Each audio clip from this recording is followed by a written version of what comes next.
हरि ओम। जय श्री कृष्णा। सुनो लगाकर मन सभी, संकट सब मिट जाएं। कार्तिक मास का मैं पढ़ूं 16वां अध्याय। राजा पृथु ने कहा, हे नारद जी, ये तो आपने भगवान शिव जी की बड़ी विचित्र कथा सुनाई है। अब कृपा करके आप यह बताइए कि उस समय राहु उस पुरुष से छूटकर कहाँ गया। नारद जी बोले, उससे छूटने पर वह दूत बर्बर नाम से विख्यात हो गया और अपना नया जन्म पाकर वह धीरे धीरे जलंधर के पास गया। वहां जाकर उसने शंकर की सब चेष्टा कही। उसे सुनकर दैत्यराज ने सब दैत्यों की सेना को आज्ञा दी। कालनेमी और शुंभ निशुंभ आदि सभी महाबली दैत्य तैयार होने लगे। एक से एक महाबली दैत्य करोड़ों करोड़ों की संख्या में निकल युद्ध के लिए जुट पड़े। महाप्रतापी सिंधु पुत्र शिवजी से युद्ध करने के लिए निकल पड़ा। आकाश में मेघ छा गए और बहुत अपशकुन होने लगे।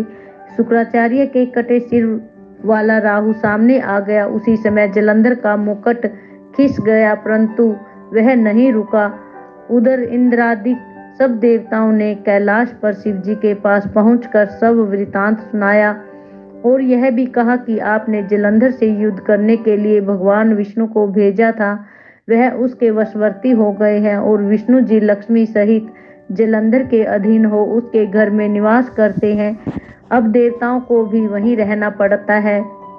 अब वह बलि सागर पुत्र आपसे युद्ध करने आ रहा है, अतएव आप उसे मारकर सबकी रक्षा कीजिए।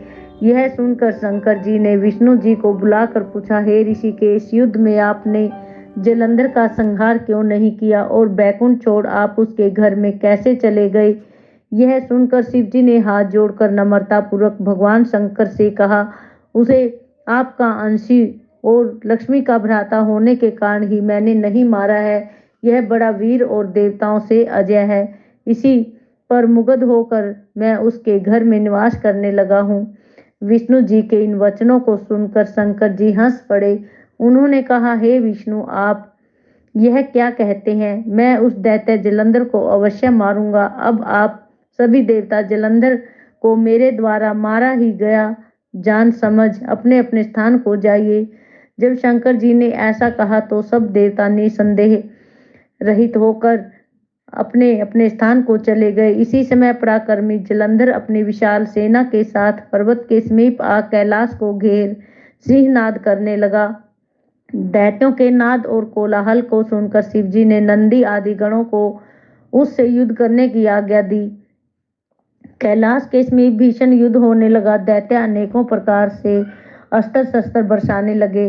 भैरी मृदुंग शंख और वीरों तथा हाथी घोड़ों और रथों के शब्दों से स्तंभित हो पृथ्वी कांपने लगी। युद्ध में कट कर मरे हुए हाथी घोड़े और पैदलों के पहाड़ लग गए। रक्त मांस का कीचड़ उत्पन्न हो गया। दैत्यों के आचार्य शुक्राचार्य जी अपनी मृत संजीवनी विद्या से सब दैत्यों को जिलाने लगे। यह देखकर शिवजी के गण व्याकुल हो गए और उसके पास जाकर सारा वृतांत सुनाया।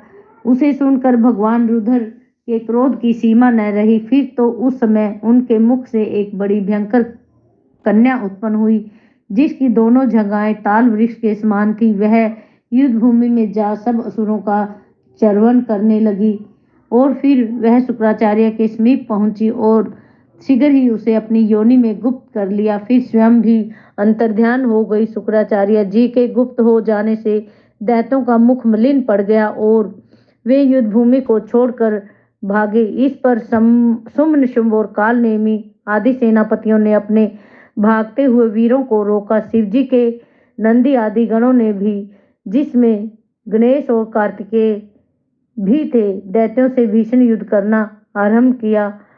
हरि ओम। शेष।